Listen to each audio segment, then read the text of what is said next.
আপনাকে লাল বাসে ঘুরে ঘুরে প্রেম করার জন্য মানুষ প্রধানমন্ত্রী বানায় নাই। ওনাদের বিয়ের আগে শুনছি মানুষ প্রেম করে, প্রধানমন্ত্রীরা আলহামদুলিল্লাহ বিয়ের পরে যে সুন্দর প্রেম বাংলাদেশের মানুষ শুধু প্রেমে দেখতে পাচ্ছে, এই বাংলাদেশের কোন আর পরিবর্তন দেখতে পায় নাই। এহসানুল হক মিলন আমার এলাকার ভাই, উনি খুব সজ্জন ব্যক্তি, খুব সুন্দর ভাব দেখায় আরই। তো বাংলাদেশের সকল মন্ত্রীরা এমন একটা ভং ধরে থাকে যে সেই সবচেয়ে ভালো লোক। তা আপনি যদি ভালো লোক হন, আপনার একটা সন্তান সাঁতার কেটে পরীক্ষা দিতে যাচ্ছে, এইচএসসি পরীক্ষার্থী, এবং তার সাথে যে মা আছে বাবা আছে, এতটুকু হাঁটু পরিমাণ রাস্তায় পানি, সে গিয়ে গর্তের মধ্যে পড়তেছে, আপনার চোখে লজ্জা শরম নাই যে আপনি এই ব্যবস্থাটা দেখতে পান না?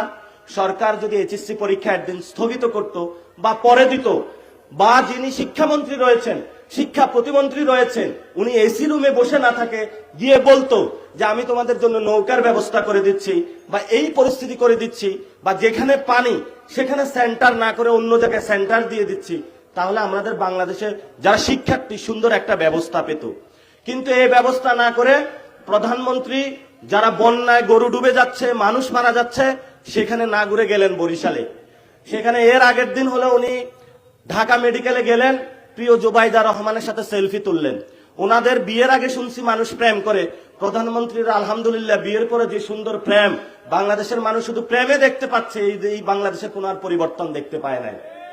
আপনি প্রেম করলে ভাই রোমে করেন, আপনাকে আমরা ভোট দিয়েছি, আপনি প্রধানমন্ত্রী হয়েছেন বাংলাদেশের মানুষের সংস্কার বাস্তবায়ন করার জন্য, বিচার করার জন্য, আওয়ামী লীগের গুন্ডা সন্ত্রাসীদেরকে সাহায্য করার জন্য, যারা বন্যাগত দুর্গত এলাকায় আপনাকে যাওয়ার জন্য। আপনাকে লাল বাসে ঘুরে ঘুরে প্রেম করার জন্য মানুষ প্রধানমন্ত্রী বানায় নাই।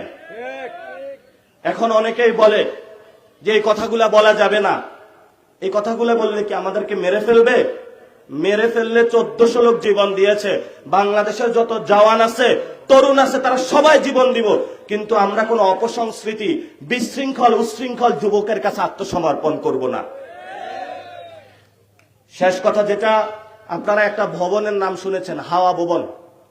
এখানে বেগম খালেদা জিয়ার আমলে গিয়াসউদ্দিন আল মামুন, সিলভার মামুন বলে, এই ভবনে গিয়ে তারা টাকা বানাইতো, কোথায় কাকে তুলে নিয়ে আসবে, কোন ব্যবসায়ীকে দখল দিবে।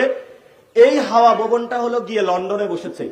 এই হাওয়া ভবনের যারা গ্যাং, উচ্ছৃঙ্খল যারা যুবক, তারা এখন বাংলাদেশে আইসা ক্ষমতায় বসেছে। এই উচ্ছৃঙ্খল যুবকদের হাতে বাংলাদেশ সঠিক আমরা নিরাপদ মনে করি না। আমাদের স্বাস্থ্য শিক্ষা ব্যবস্থা যদি ঠিক করতে হয়, তাহলে এই উচ্ছৃঙ্খল যুবকদের থেকে বাংলাদেশকে মুক্তি দিতে হবে।